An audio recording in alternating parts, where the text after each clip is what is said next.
Let's start with what friendship is. Uh, there is an essence that is at back of every human being, at back of all life, that's flowing into and expressing itself through the conscious mind, through the personality of another human being. And we as individual egos within the framework with the larger ego, which is the culture, are trying to find some sense of beauty, truth, and goodness, a sense of individuality yet connection. We're trying to find our balance point and develop our engineering skills as masters of paradox. Because within this very micro zoom-in lens of the conscious mind, meaning there's all of consciousness in the universe, and then the quote, we, is this tiny little pocket that's shining its light on a very particular place in space-time through a very specific set of filters. We're trying in a certain way as conscious co-creators with a larger fractal pattern to replicate with a sense of of grace the pattern that is much bigger. And so if you understand how fractal patterns work, where the pattern just keeps basically repeating itself, you can think of a spiral like a shell. When you want to represent and recreate the beauty, the truth, the goodness of all that is within the frame of a zoom-in lens, the art is really one of pattern allocation, allocating attention in different ways. Because if you want the zoom-in lens to be an accurate representation of the larger fractal pattern, then it takes a certain skill, because reality is so big that, for example, with a zoom-in lens, you take the Mona Lisa, which is a beautiful painting, and you can zoom in to the dark parts, around her eyes. And you can zoom in so tightly that all you see is black. And it's like, this is just endless black here. It's not a balanced composition. It's just too dark. And that's both the gift and also the challenge of the ego. The ego, being a zoom-in lens, can obsess and get fixated on a small detail without learning the navigation skills of being able to compose a rendition of the beauty, truth, and goodness of all that is within the microcosm of a human life. And in that context, a friend is, first of all, someone who knows their own basic goodness, their own basic truth, beauty, and goodness, and who knows yours, who understands that energy coming through, is fundamentally good, is fundamentally beautiful and true. And yet, as it gets filtered through various cultural layers and shapes and objects and beliefs and stuff, that energy can come out very distorted, because we're distorting it as a culture. We are distorting it as a culture by causing distortions and by allowing distortions in ourself and in the larger world around us. And so this pure and innocent, this beautiful energy that can become anything, the most magnificent, every single hour of our life can become so much, or it can be so little, or it can be so much pain or so much beauty. It's just truly remarkable. And we're learning how to basically be artists with this very essentially good but neutral energy. I mean, this energy comes with responsibility, which simply means that we have to decide what to do with it. It's like a cement truck. driving up to your house every morning. Here's the energy of the universe. I'm not ready for it. I don't know where to put this. This is piling up. Now it's hard. Now I can't move. I've locked my legs in the cement. Does the cement get shaped into foundation? Does it get shaped into the most beautiful sculpture that's ever been built? Or does it simply terrify us and we hide under the covers? The universe keeps bringing new opportunity, new energy every single day, but we often lack the preparation to pour that energy into shapes and structures that facilitate our positive potential, that facilitate the grace, the beauty, the truth of human well-being. And so a friend is, in essence, someone who wants to help in that journey, who wants to participate in the unfoldment of a beautiful shape. And someone who is, caring in the sense of a friend, is looking to a certain extent at your cement forms. If you're a contractor, something I have a lot of experience with, if you're a contractor and you have a friend and they see that you're doing a big cement pour tomorrow and they see that your forms are crooked, they're like, no, dude, that's a crooked form. That's 2 inches off.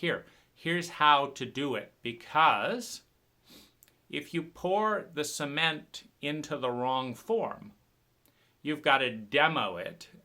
You've got to pay for the cement, pay for the forming, demo the whole thing, and then pour it again properly, because you can't build a house, a good house, a symmetrical house, when the walls are crooked and different angles and stuff. It's not true to the optimal potential of the house. And so in that sense, the ego is the shape through which light enters the reality on a daily basis. And a friend wants to participate in the learning process to develop a more and more beautiful shape, so that tomorrow, when life brings you its new dump truck load of energy, that it's not in the way or an overwhelm, that you know what to do with it. And so to a certain extent, there's goodwill. To a certain extent, there's skill. There's intention. And there's also this thing called intimacy. Into me, you see. There's intimacy. If I, as a contractor, don't bother to go and look at the form work that, my buddy is doing, I can't give useful feedback. I might, in fact, give the wrong feedback. If I'm looking at my forms and where they're sloppy, and then I just say, hey, look at this, and your forms are fine in that area. For example, your forms are straight, you've just used the wrong kind of lumber. That lumber is going to buckle. It's too thin. The concrete is going to bulge it out in areas, and so the plywood boards, they're just not thick enough to hold the weight. And this is also a lot of, the process of living and developing a life, is to match the container for the intensity of the energy that's brought to bear.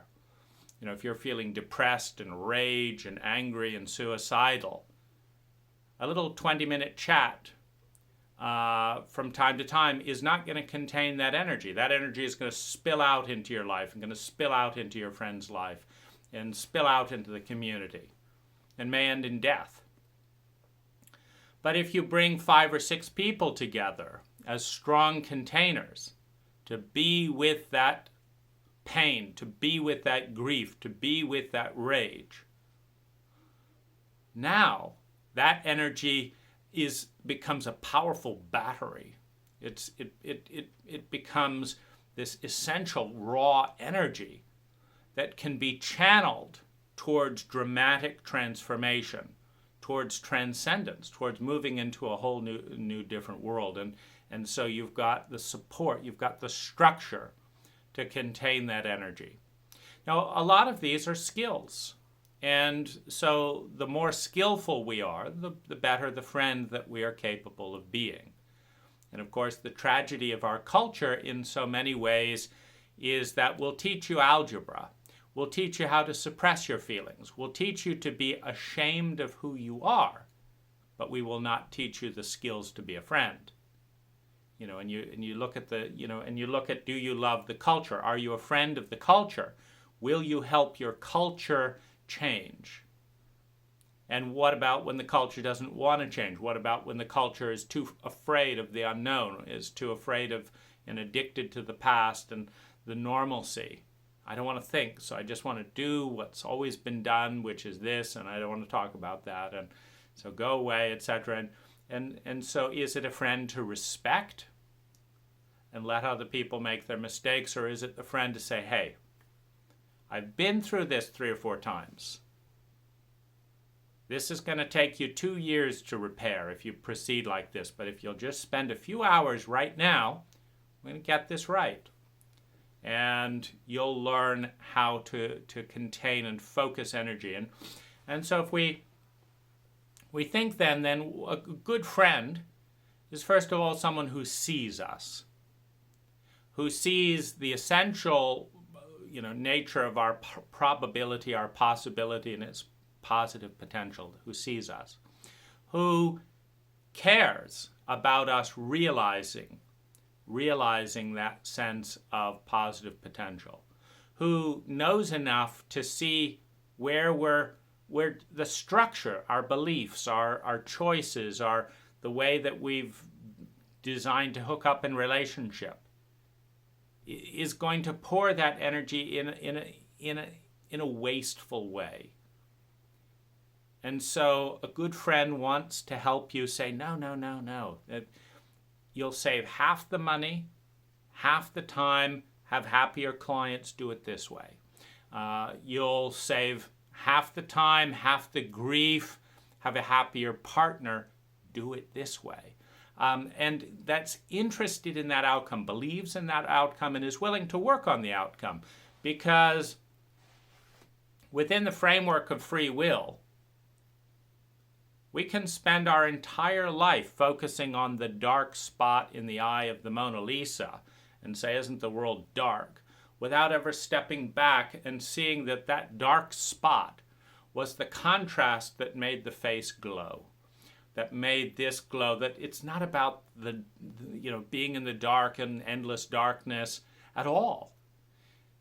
It's about the composition of a beautiful female face by a great artist, capturing, and so that's what it's about. And it's like, oh, I didn't know.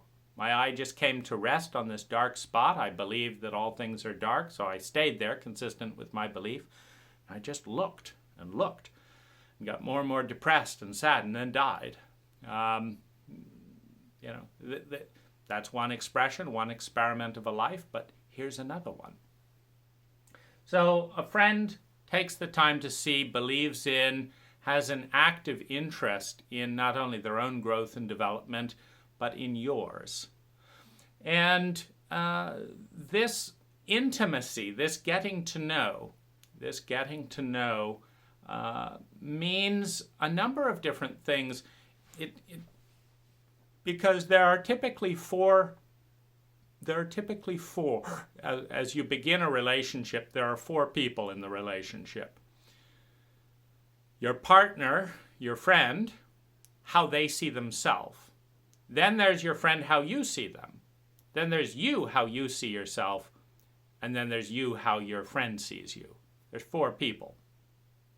And if you don't know that there are 4 people, then you don't know that part of the job of friendship is to integrate those into 2 people. So that your friend sees and understands the perspectives of them that they didn't see before. And that whatever is useful in that perception integrates into their awareness so their consciousness expands. And that you see the dark and light potentials in you that your friend sees, as well as your friend seeing the dark and light potential in you that you see. So that your friend's expansion of consciousness grows until they see you as you see yourself. And that you grow until you see yourself not only like yourself, but also include the truths, the accuracies among all the projections that your friend saw, so that they become two again. But two that are bigger than the two that were there before. And this process of intimacy involves a lot of meta conversation, meta work. Pause. I just grimaced right now. You didn't say anything, but what did that grimace mean to you? Well, I assumed you were disgusted with what I had to say. I was, okay, so that's who I am in your world. Well, here's who I am in my world. When I grimaced, first of all, you lost me 2 minutes ago. 2 minutes ago, I started thinking about an ex-girlfriend. And when you talked more, I thought, yeah, that really reminds me. And then I thought, it is just so sad that I didn't know how to navigate that terrain. And this beautiful possibility just banged into itself and blew itself up. It's such a tragedy, a waste of energy. And I grimace because it's painful to remember. And so in your world, I'm grimacing about you and how disgusted I am about you. But in my world, I'm regretting my limitations in a relationship that you don't know that I'm thinking about. So now we have, I now know what you think I am, and you now know what I think I am, and can they now come together? And when you do enough of these meta repairs, and I say meta repairs because your friend was completely out to lunch. People generally make everything about themselves, and so if they're talking to you and you grimace, they never say, oh, they're probably thinking about an ex-girlfriend and some miserable outcomes and then sad about that. They think, what am I saying that's making them grimace? Oh my goodness, I probably am talking too long because so-and-so said I was talking. And they come up with their whole story. And you don't exist anymore because they're busy in their own story about what you're thinking about them. And now you've got these four people in the room and they're not really seeing one another. So you can't really have a meaningful relationship until you can see what you're dealing with. And so, the same thing happens at every time. I say I don't want to have kids. What do you imagine? What do you think of when you think of men who don't want to have kids? Okay, so what's your picture about that? That's the me in your head. Well, here's what it is for me. This is the me in my head. And I can see there is few things in your head that I can relate to. But that's not what I'm focusing on. I'm really focusing here.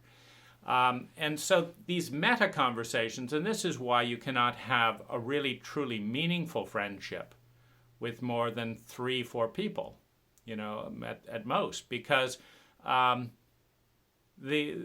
may be a lot of positive energy.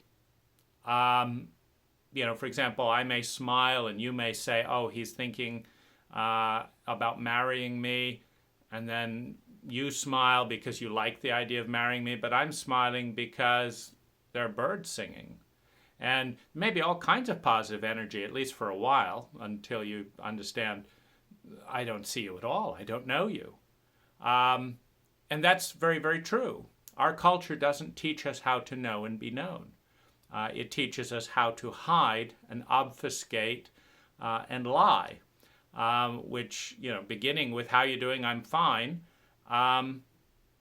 that's 2 lies. I'm pretending I want to know how you're doing when I'm too busy to listen to the answer, and you're pretending that fine is an answer. But the pretense is one of into me you see. And you can immediately watch how many people's faces, become apoplectic when you start telling them how they are, and they're looking at their time. It's like, come on, I just had time for fine. My goodness gracious, I'm never going to ask you how you're doing again. And so, so that's, friendship begins with knowing, begins with intimacy. It begins with love, with caring. It begins with a sense of symmetry, a sense of beauty, truth, and goodness, and wanting that for the other. A friend is also someone who can participate in the doing of loving, which is simply at its core the realization of one's human needs to survive physically, to feel secure in that survival physically, to feel a sense of love and belonging, to survive psychologically, to develop self-esteem, to develop one's personal gifts. These are Maslow's hierarchy of human needs. Every human in the history of the species has had these urges and these needs, the need to fulfill these needs. Survival, security, love and belonging, self-esteem, developing one's potential, developing one's gifts, developing one's talents, one's calling, expressing that and giving love to the planet, the species, etc., in some way, to facilitate through those callings, through those needs. I'm a doctor, so I'm going to help you survive. I'm going to help your security and your survival increase. I'm going to make you feel like you matter. I'm going to make you feel welcome. I'm going to validate your essential value, in part by treating you. I'm going to help you, restore you to the ability of doing your gifts so that you can leave my office and go out and be you, to bring our gifts into the world. And then finally, to transcend the limited sense of self, and grow into something bigger. So let's look at my journey with friendship. The first part of my journey was realizing that people didn't see me. That was the first part. And realizing that people were scared when I saw them. So this was a whole wave of puzzlement and confusion. Because particularly coming from that sense of innocence, when I saw pain or shame or devastation, I wanted to help. And this is where beliefs come in, because when we believe that the universe is a cruel and unloving place, the only purpose that anyone has in seeing you, or the primary purpose, is to hurt you, is to be cruel. And so if you believe that the universe is a cruel place, and even a 6-year-old child sees you, the idea is, how are you going to hurt me with this, you little fucker? And no, that's not right. And even a grown-up, I hesitate to say adult, a grown-up can block a 6-year-old.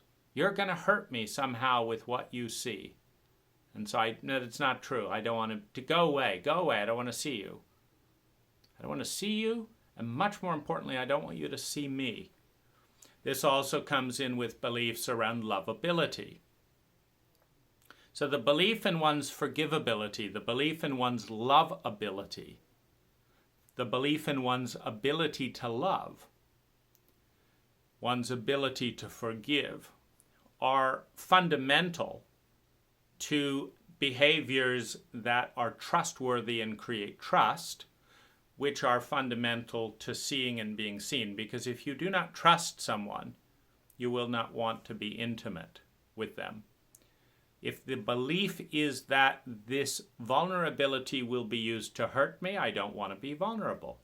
If the belief is that this vulnerability will be used to help me, then I want to be vulnerable. And of course, so often, it takes a tremendous amount of self-respect, self-awareness, and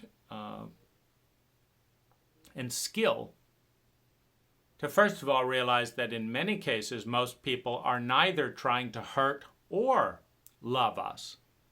In a traumatized culture, most people are self-absorbed, meaning they're absorbed in their own frame of reference and just assume everyone else is, because that's what self-absorbed people assume. And they assume this is the normal way of doing things, so they just project that out on you. And then they've developed a coping mechanism, a strategy of survival and security and some sense of acceptability, etc., in some adaptive way. And they're going for that. They're trying to meet some semblance of distorted needs in one way or another. Maybe they can't be loved, but at least they can be important. Or maybe they can't be valued for their being, but they can be valued for how much money they have. And so if they can't be valued as a being, they'll work like a dog to get the money that someone will say you're a valuable person, and really mean, of course, that your money is valuable. It's just... And so they're busy doing that.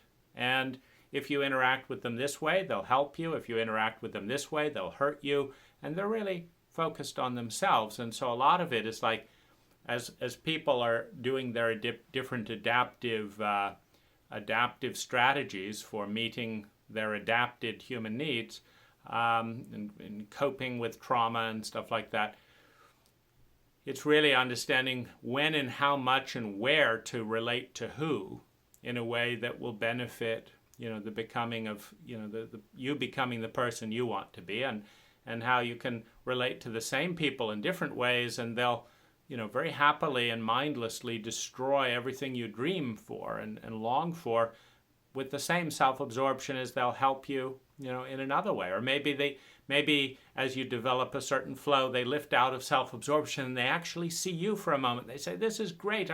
This never happens for me. And normally I don't even think about other people because it never works out, but I can see you and you can see me, and I'm so glad you haven't gotten hurt by me with me doing my mindless things, and it's not personal to you. It's like, oh, it's such a relief. And so you get to have a connection. You get to have a waking up out of the dream, out of the sleepy, repetitive coping mechanisms of an adaptive personality, and actually see another human being for a few moments. And it's so beautiful, and then they're gone, or back into their fear. It's like, okay, you accepted this me, but you'd never accept this me, so go away now. Don't ruin it. Don't ruin it. It's so lovely that you could accept this part of me, but go away quick before you see this part of me, because I know that's unlovable, and and this and the other. And so they're back into. It's like, why are you keeping me out? What am I doing wrong? It's about me again, the self-absorption. And so this pattern led to an incredible amount of loneliness. And then, strong beliefs in my own unlovability and my own shame and my own, nobody wants me, people are scared of me, I must be bad, maybe I'm evil, there's parts of me. And, another thing for me, being born into, a family abuse system, my father and mother combined had abused themselves, abused each other, and abused me to such an extent by the age of 4 that some of my first memories have this sense of remorse and confusion and shame. Like one of my first memories is making my sister, who's 2 years younger than me, I think I'm 4, so she'd be 2. And I'm making her laugh, then I'm making her cry, then I'm making her laugh, and then I'm making her cry. And as a 4-year-old, I'm completely oblivious of anything. But I become aware of myself when I look up and I see my father looking at me. And as I look at myself, I immediately feel ugly. Like, what am I doing making this 2-year-old cry and laugh? What's wrong with me? And of course, that question comes often with an unloved child. What is wrong with me that I'm not loved? Because it's too big to deal with the reality and the truth that we have a culture that doesn't teach and know how to love. It has nothing to do with the child, nothing at all. But when you have been unloved, and when you have been hurt, and when you have, my parents, of course, in their own thing, they would hurt me, and then they'd feel guilty and try and make me feel better, and they'd hurt me and feel guilty and try and make me feel better. So I was just doing what was done to me unconsciously to my little 2-year-old sister. And I felt unlovable. I felt like this doesn't feel, this feels wrong. I hope no one finds out that I'm an unlovable person. And so a lot of my first memories are these types of abusive dynamics. And there's this absolute terror because I'm not receiving the love that I need. I'm not receiving this secure relationship from either parent. It feels absolutely miserable, feels terrifying. And a child needs to make sense of that. And the way that a child makes sense of that are things like, I'm unlovable, I'm bad, I'm horrible, I'll be punished if people see me. And so there's a very deep part of that, which then this culture just hides and buries. It's like all that's going on. And these are incredibly intense feelings. And often they form very core beliefs for the child that try to help them make sense of reality they don't understand or that no one's explaining to them. And then the world just says, quick, go to school, learn algebra, learn all these things you're never going to use in the rest of your life. Don't say anything vulnerable in school. And it's like, how would you sort it out in that dynamic? And so, most of my life, I've felt like I've been bulldozed under dump truckload after dump truckload of soil. And as soon as I kind of raise a hand, kind of up a button, claw out of the soil and say, hey, I'm here. Why is people dumping dirt on me? Why are people shutting me up here? Another load comes on to say, shush that child up. Don't have him telling the truth about any of this. Just keep burying. I keep crawling up and getting angry. Stop dumping dirt on me. And then people get angry that I'm angry. It's like, oh my goodness. What am I supposed to do if you keep dumping fucking dump truckloads of dirt on me? Stop doing it. I'm here. I want to figure this out. Could we shut the fuck up about algebra? Give me a break, geometry. It's like I'm being buried with dump truckloads of soil. I've got nightmares. I'm scared at home. I don't know this. And you want to talk to me about the hypotenuse of a triangle? Give me a fucking break. Is there anyone out there? Anyone? And shut that child up. Let's give him another dump truckload of dirt, which does not include, improve the temperament of a child. And so, feeling pushed under, feeling lied to, feeling like this whole thing is very, very off. And I can't even put it into words because no one will let me talk. Everyone's afraid to talk about this. They're afraid when I look at them. Like they avert their eyes. What is going on here? And there's a tragedy around this. And I feel a tremendous sense of, of grief, of tragedy. There's an anger, you fuckers. Isn't there a single grown-up with a little courage? A little courage here? Do we have to punish the 2-year-old, the 5-year-old, the 10-year-old? Is that really who's causing all the world's problems, 10-year-olds? That's who we have to make feel like shit? This is not right. This is completely backwards. Aren't there any adults amongst all these big bodies that know how to respond and take care of a child or tell the truth or do something? And this is a very, very puzzling thing for just about anyone who's mildly aware coming into our culture. But the wounds take their toll. The hurt of being cast out repeatedly takes its toll. And, at an early age, the beliefs, I'm unlovable, I'm bad and stuff. And then there's some part of me that's saying, no, this is wrong. This is wrong. Of course, 4-year-olds who are abused abuse their younger thing. That's all they know. 4-year-olds copy their parents, period. It's like you don't shout at and hit a 4-year-old for copying your parents, your own patterns. It's ridiculous. But you do if you are mythologically, psychologically, culturally, and relationally illiterate. If you don't understand your own feelings, if you don't understand patterns, and the way intergenerational patterns and stuff. And so real friendship felt absent because in my life, every time I piped up about this, I got in trouble. Now, this experience of continually being punished for trying to see, for trying to know and be known,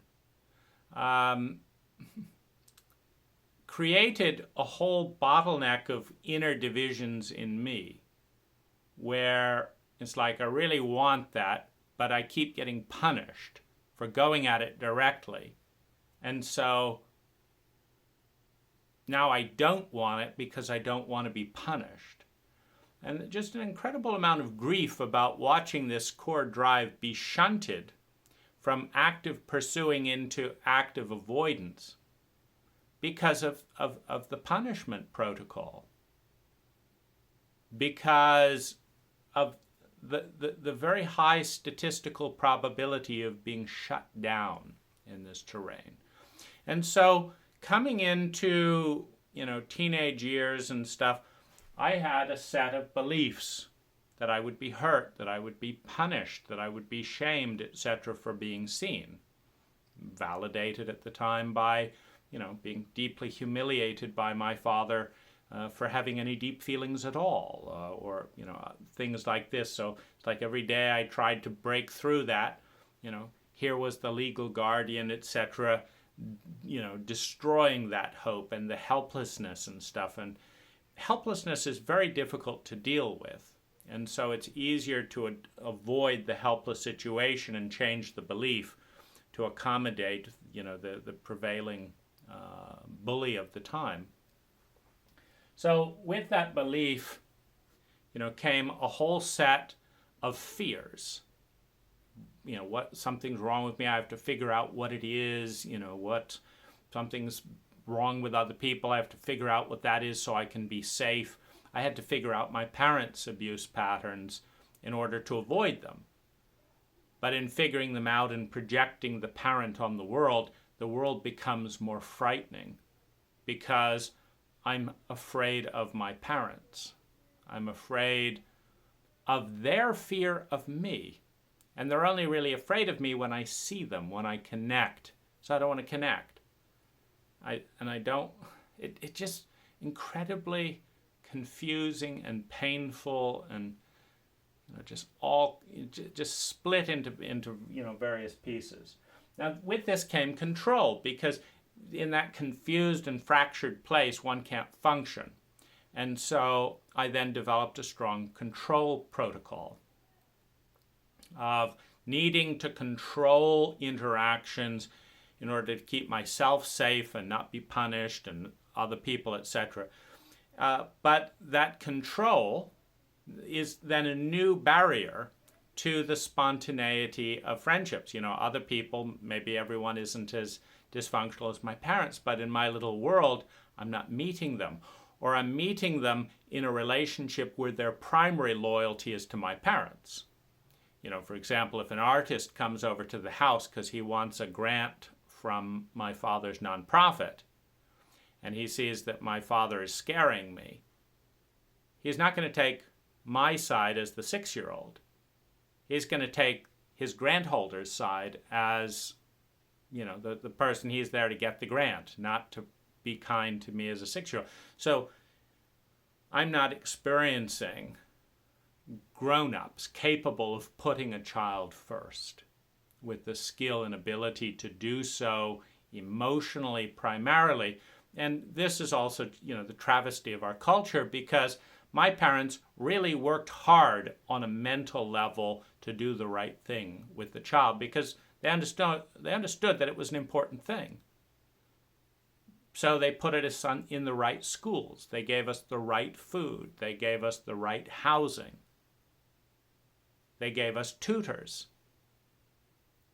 But they did not give us the right emotional conditioning, the right psychological conditioning, the emotional attachment, the traumatic repairs, because they did not have that. They didn't have healthy relationships with their own feelings, etc., etc. And so they gave us highly unbalanced, erratic, schizophrenic, traumatized emotional energy, and they gave us the coping mechanisms to run away from their own feelings and to have us run away from our feelings, or they'd punish us, because they didn't want to deal with our feelings anymore. They wanted to deal with their own feelings. And so there's this incredible juxtaposition between the perfect outer world and the devastating inner world, and they don't add up, and it's just crazy making. Particularly when everyone's saying how lucky you are, because in our culture we look at the outside. So if you're wearing a nice branded shirt, you're doing good. If you're wearing rags, you're doing bad. How do you know? Oh, look at the shirt. What does that have to do with anything? You didn't ask the person how they felt. You don't know if they have if they feel safe enough to tell you the truth. You don't know what the sensations in their body are. You don't know what they're thinking. You don't know what their future is. It has nothing to do with a shirt. Yeah, but they have a crappy shirt. They're a loser. I know them. That's what we do in our culture. And so it makes it particularly lonely for terrified children with great externalities. You got a good house, you got a good that. Your mother's pretty. Her breast sizes are the right size for attractiveness. Oh, you're a lucky son. What does that have to do with anything? I feel terrified. I feel lonely. I feel ashamed. I think I'm bad. I don't have the courage to tell the truth anymore. Because every time I tell my emotional truth, you look away like you don't want to see me. And I don't want to believe that the reason you don't want to see me is I'm bad. As a 10-year-old, I don't know what else to believe. I just know you keep turning away when I tell you the truth about what I feel. And if I'm feeling this rotten and everyone wants it to be buried, everyone wants me and my life to disappear, maybe I should kill myself to make you all happy, because you don't want to see me. You want to see the externalities, just like my parents do. Because if we can believe that one's most meaningful experiences have to do with the clothes you're wearing, then I don't have to figure out how to be a good parent. I can just figure out how to buy you branded clothes. I don't have to figure out how to deal with my grief and rage. All I have to do is get you to a Waldorf school. Oh, my goodness, and I'm a good parent. And of course, the Waldorf teachers didn't have any more knowledge about this than my parents. Beginning with my kindergarten teacher threatening me, locking me up in a dark cellar, teachers slamming desk lids on my hand for punishment. They're dealing with the same emotional abuse as anyone else. They're just doing it in a Waldorf school. They're dealing with the same helplessness of not being able to control the hyperactive, traumatized children that are dealing with their parents' intergenerational, avoidance patterns and this, and bringing that into the school, by the dump truck load. The teacher's just trying to cope with their own helplessness and feeling of inadequacy, and maybe I'm a bad teacher, and how dare you make me feel like I'm a bad teacher after all the Waldorf training I did. It's just, it's very sad. This control and the beliefs and all the fear around this, of course, led to a tremendous amount of loneliness, and without being able to attach securely to either parent emotionally. The only two things that I knew was full attachment and desperate holding. Don't let go. Please don't leave me here. Or I can't feel anything and I'm numb and I don't want anything to do with you. Those are the two switches of someone who doesn't get to learn emotional regulation by preferably both parents, and perhaps just one. Now, this attachment was always betrayed because our culture believes that it's part of maturity to tell people to go deal with their own things if they're needy. It doesn't make any sense to me. You're starving, so go learn to deal with your own hunger. Someone crawls in at your door emaciated because they haven't eaten in 10 years. And they say, feed me and don't let me go back to the desert. And we say, oh, you need to mature. I'm not going to give you any food because then you might have the energy to get up and learn, and then you might learn the skill of creating the food for yourself and blah, blah, blah. But no. You've got to, this is not what this little box, I'm in a little box defined by my culture, and my box doesn't have a protocol for dealing with emotionally emaciated people desperately clawing for some truth, etc. I have a box that says I'm a therapist for $150 an hour between this time and this time, and what I do is I listen to you and take notes. I don't know. I don't have a plan to fix your parents. I don't have a this or that or that. I just listen and take notes. That doesn't do it, or a 10-year-old doesn't meet such a person, and so this sense that I will be punished for revealing the depth of my need became then the next frustrating division, and the turn towards bitterness and bitter undertones. You fuckers, no one will give me what I need. I need this. I want this. You could give it to me. But you won't. You fucking assholes. So then, now there's this anger and hostility that almost every teenager feels in our culture because it's not that personal, this abuse cycle. It's not that personal. The attachment and then the need to hide the neediness in order to avoid the continual feeling of shame around the rejection. I need this and you won't give it to me. This, of course, brings up powerlessness. I need this. I don't know how to give it to myself because no one's modeled that. I'm disgusted with my parents. I can't watch them and turn to them with any hope.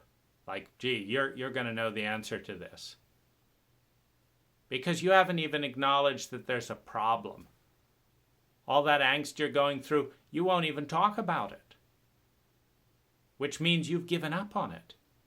Which means you don't believe there's a solution. And you're the leaders?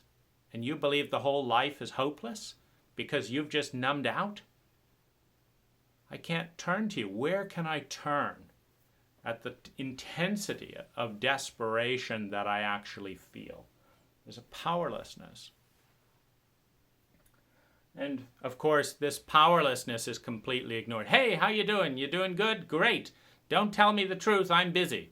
And there's a sense of, you need me to hide all this because you haven't figured it out either. And it's like, I'm dealing with all this. I'm 14 years old.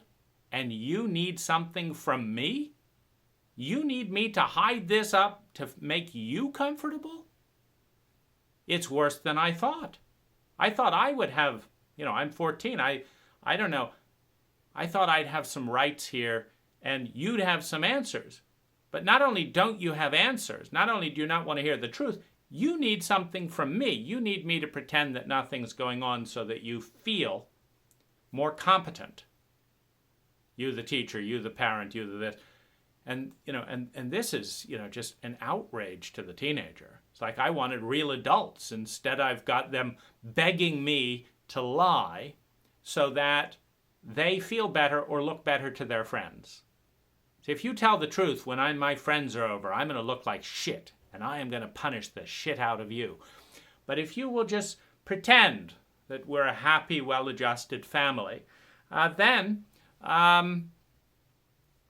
I can pull off and say, phew, I pulled that one off for another social visit, and then we can go back to being dysfunctional behind closed doors. and I need you to help me pull that off. What's in it for me? Well, what's in it for you is invisibility, because then no one will see you. And you can be completely assured that the only people who know there's anything vaguely wrong are not competent to do anything about it. So you're doomed. That's what's in it for you. Well, I'm not interested. I just like someone to see what, I'd like to be seen. I'd like to talk. Well, you'll be punished, And so, culture plays an enormous thing in here, because we have these stereotypes, and in America, it's incredibly timid. We don't have any stereotypes of when is it appropriate to have rage? When is it appropriate to have bitterness? When is it appropriate to have envy? When is it appropriate to grieve and wail? When is it appropriate to be terrified? Is there any appropriateness to have any meaningful feelings at all? Because all I see in our culture is fearful grown-ups who go around making up rules about how every feeling is inappropriate.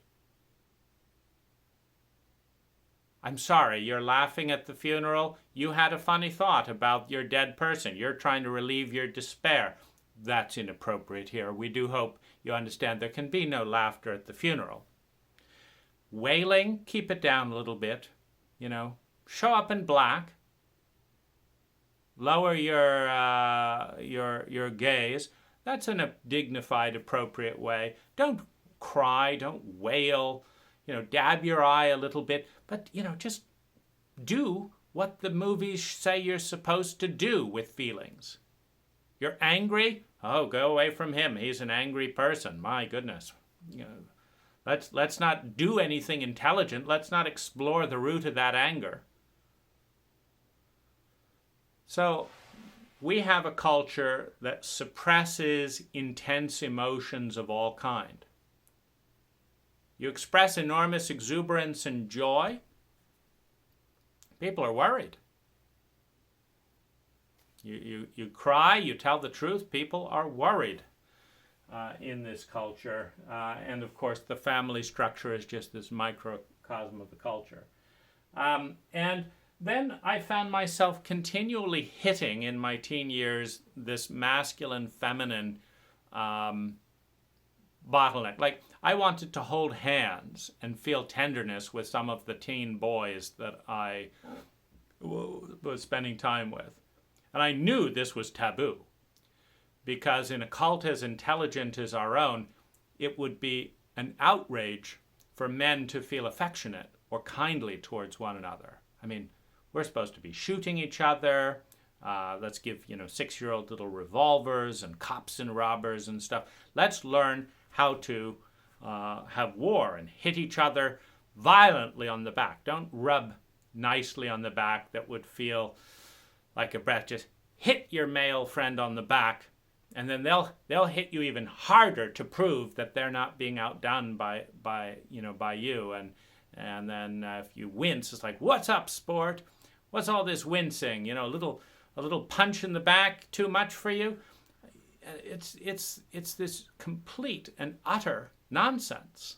So I knew I was breaking the law by, and so I kind of very tenderly, would you be comfortable holding my hand?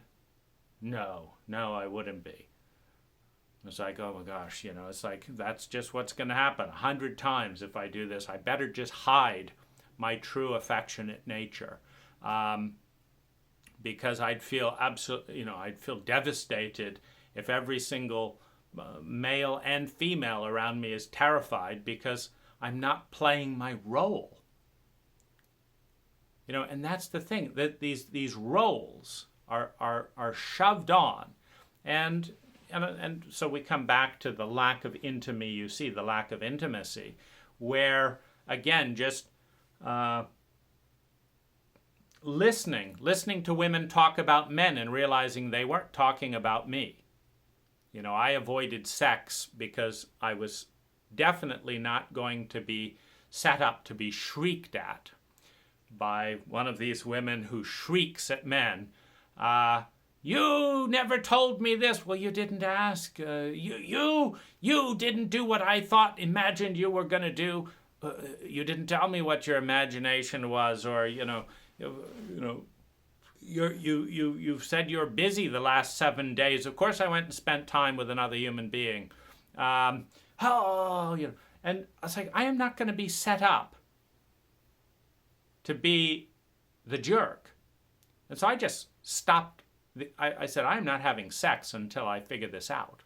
I am not going to be someone's covert abuser, meaning they set it all up nicely without telling me a goddamn thing, and then they've got every cultural right to have a fit and attack me because I'm a guy. But I would listen to people constantly saying men just want to have sex. You know, guys, men just want to have sex. And it's like, that's the last thing I want to do. The last thing that I want to do is to be pigeonholed into being one of the jerks you all like to talk about. No. I want to be a healthy person trying to connect with another human being, and I haven't figured that out yet because you're not doing a very good job of modeling that. So I'm going to avoid relationship, but this not being able to be affectionate to men, or having gay men just want to have sex with me, or people like, what are you? It's like, I'm me. Do you want us to talk about it for 3 or 4 hours and you'll see me a bit more?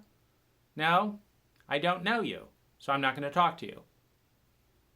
Well, that's a catch-22 if ever I heard one. I don't know you, so I'm not going to get to know you because I don't know you. Well, how do you ever get to know anyone with that plan? And so just continual running into these different stereotypes and realizing, that I could only go so far in any of these things before I would be punished with isolation, with judgment, with projection, and with another truckload of pretending I don't exist. And that's the thing that was so lonely about these dump truckloads that kept coming. It's like, could you tell me what you're dumping on me and why you think it's a good idea? It's like, no, I don't have time for that. Just lay down there and I'll dump a load on top of you, and then don't crawl out for at least a few hours. I don't have time to deal with this. It's like, I have no idea what you dumped on me. Do you really believe that the world's going to come to the end if I see you? Do you really believe that if men hold hands with other men, there's a big problem? Do you really believe that I should be driving toy trucks around rather than studying philosophy at 14? What do I have to do to just be a healthy human being and find other human beings who will help me be my best?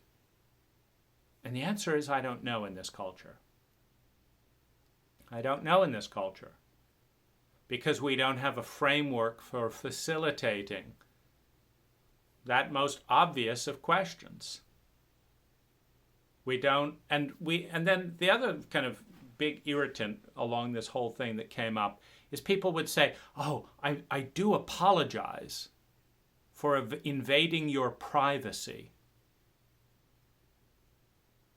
And I say, hold on there. Do you mean to say that you have a mildly human impulse to connect with another human being and see them, and you're apologizing that your behavior might tear a little hole in the invisibility and the loneliness of a lifetime in which no one wants to see and be seen, and you're apologizing for the thing I've been frantically trying to get out from under my entire life?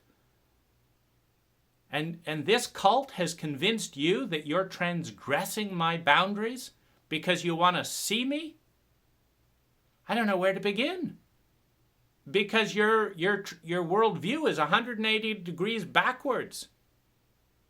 I want people to be apologizing for being invisible and insisting that I do the same. But no one has ever apologized for that in my entire life. My biggest wound is and has been completely invisible.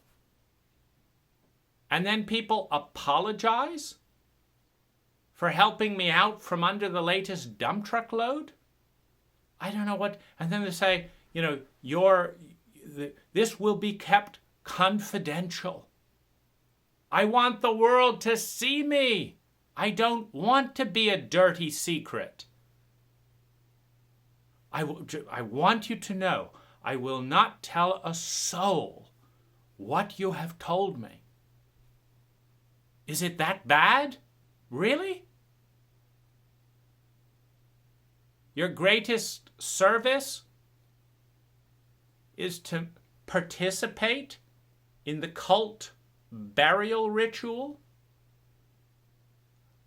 of isolating and hiding any information that's meaningful? I don't get it. And so in so many ways, this whole stereotype of what Americans are supposed to be and what men are supposed to be and what women, just get in the way. And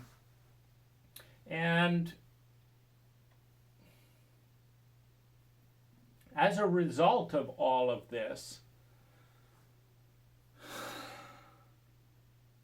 I think I've realized about 2% of my potential for meaningful connection. And because you cannot really look and see all these things without breaking down all kinds of absurd structures and boundaries. You cannot really see and be seen without challenging the entire cult protocol in which we are nested. Because the cult protocol is based on beliefs, which include the belief that the world is a dangerous place, which is why, particularly in the United States, we have to have 5 times higher military budget than any other country in the world. Who are we fighting? The terrorists that we manufacture?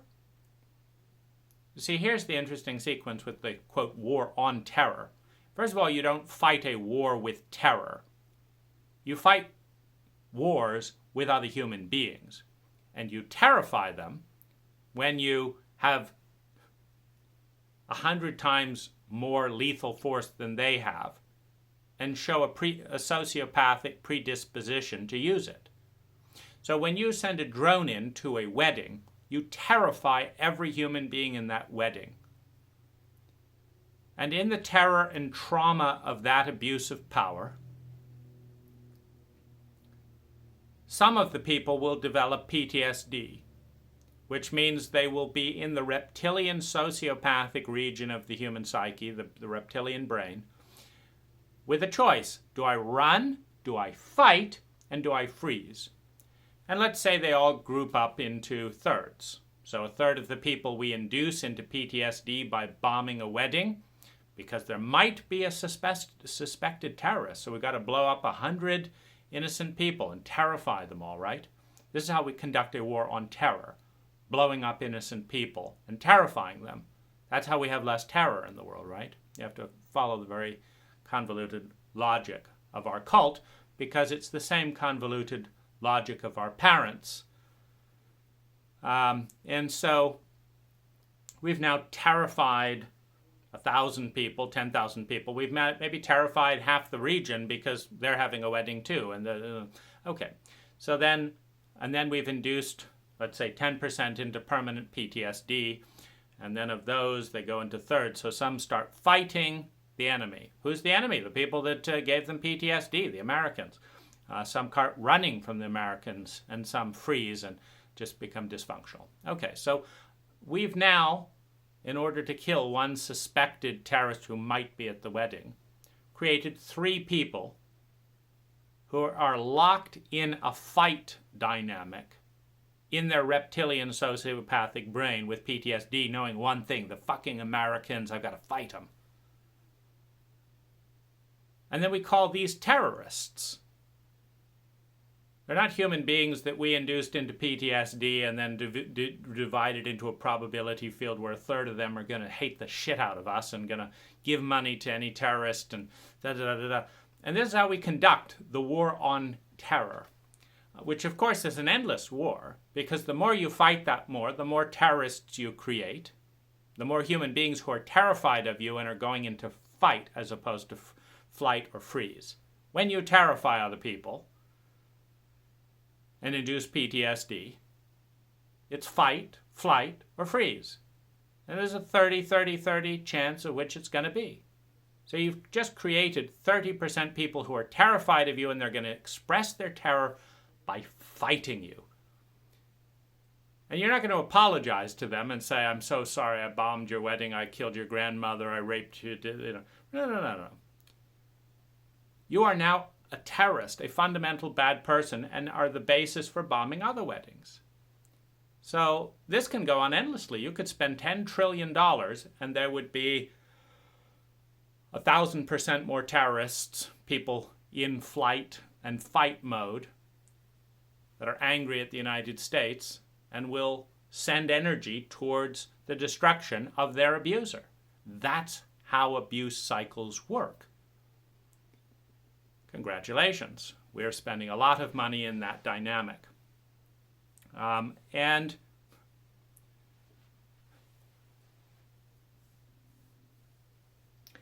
of course, it can go round again, because once you then create more terrified human beings willing to fight you, your fear goes up. And so, the U.S., in its fight, flight, freeze traumatic moment, like when, in response to 9/11, the United States went into a certain amount of trauma and decided to fight the rest of the world, and in the process, dramatically amplify, the amount of terrified people, some of whom, are very angry at the United States for its various sociopathic behavior around the world, and so what I'm working with is I've had two male friends, both of whom were afraid of emotional warmth, and so that was a continual source of pain. We had a lot of communication and mental and companionship talk, but any time I was warm, like one said, don't hug me, I really hate that, and so it's when you feel close to someone because you spend time with them and you know them, and your natural affection for them is something they are afraid of because they've been programmed by our cult into whatever it is, their own devastation. Men are going to be killed if you show affection to another man. We do that in our cult, historically, rape, shoot, drag people around, have 5 men gang up on one homosexual. It's just bizarre. But those are enough, there's enough of those incidents for the reptilian neurology and biology in the body to say it's unsafe to be affectionate to other human beings. And now with all the sexual harassment and the lack of training and the emotional literacy, now men are largely isolated in the United States. There is a large demographic of incredibly frustrated, lonely, despairing males who have no legitimate way to express themselves without being shamed and rejection, other than what? To box, to fight, join a gang? What is it? And I feel, of course, a tremendous grief around that, because people tell me that I'm intelligent, and I haven't figured out a way out of this prison. My cult has put me in this prison, and I haven't figured out a way out of it. And there is, I think, at this stage of my life, somewhat of a dynamic of this was so terrifying and so lonely and so frustrating and so helpless as a child that I couldn't face the feelings alone while being punished for having feelings. And so there are deep feelings that I think I've, like the elephant that grows up. And, when you're a baby elephant, they put a little rope around you that's enough to keep a baby elephant. But they keep the same rope. And the big elephant could kick it and break it with a single kick of their hoof. But the elephant has grown up in an environment in which they've learned that an expression of freedom, that an expression of rebellion, that an expression of health will cause them more pain than a lifetime of servitude and abuse. When you learn since birth that every healthy, independent action to express your nature will be met through a ganging up of overwhelming force in the cult around you, and that you will not win the battle. They will just call in as many police, as many grown-ups, as many as is necessary to quell the rebellion, to silence the truth. Once you've been jabbed and kicked and shouted and starved and caught again and curtailed and, been tormented and never gotten free, as a grown elephant, you need very little security. They don't need huge welded metal cages.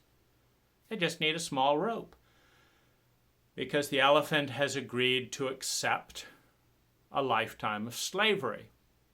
Because the elephant has learned more pain results when I am myself than when I am the person that these assholes want me to be.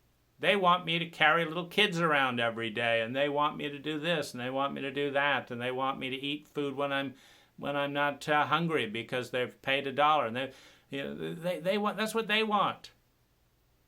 I don't want any of it. But I don't want to just fight endlessly and be beaten. I don't want to be beaten and helpless at the end of a helpless and hopeless struggle. So I'll just submit and surrender to doing what everyone else is doing. And I think in many ways, there are enough people out there today that are happy to tell the truth. There are enough people that are hungry for something different. And there is enough freedom. Meaning I can fly anywhere I want in the world. I can work 6 months of the year. I can start a business here. I have so much freedom. And yet, when the last one remembers as a child of a psychological state is that this is an overwhelming psychological state that threatens my life, I can't feel those feelings. I never want to go in there again. It's like coming close to drowning as a 2-year-old and then not wanting to go near the ocean as a 40-year-old. The last memory I have of those partitioned feelings of terror and helplessness is that I never want to feel this way again. And the easiest thing to do without thinking is just stay away from the ocean. I don't want to swim. I don't want to learn to swim. I don't want to go to the ocean. That's just painful terrain. And I think I have some of that with human beings in this terrain of friendship. Because, I see other people breaking through this particular cage. And there's still a part of my biology that believes that I will die. That I will die if I face that terrain. And that identifies with a 5-year-old and a 7-year-old emotionally, because when the emotions of trauma lock in place at a certain time, you don't grow up in that terrain. It doesn't mature. It's partitioned. So as I go into those feelings, I still feel 5 years old. I don't feel like a 40-year-old and stuff. And so, with 2% of my capacity for healthy relationships realized, and a lifetime of grief, sadness, loneliness, pain, shame, frustration, and just it's too painful to bear, I've got to go silent. With a lifetime of that, I'm looking at now, do I believe that that's possible to break out of? And how could I do it? Could I do it in America? And I may not be able to do it in America. I may have to go overseas, which is what I'm learning. Like Thailand is 10 times easier to break out of this prison. I don't feel in prison in Thailand for the most part, because feelings are welcome there. And gender roles are not as defined there. And many of them were raised by human beings. And people matter more than a lot of other things. And so it's a blessing. I go over there and I drink the manna of human beings, of felt emotion, of transcendent gender stereotypes. And I feel alive. And I feel grateful for the gift of humanity.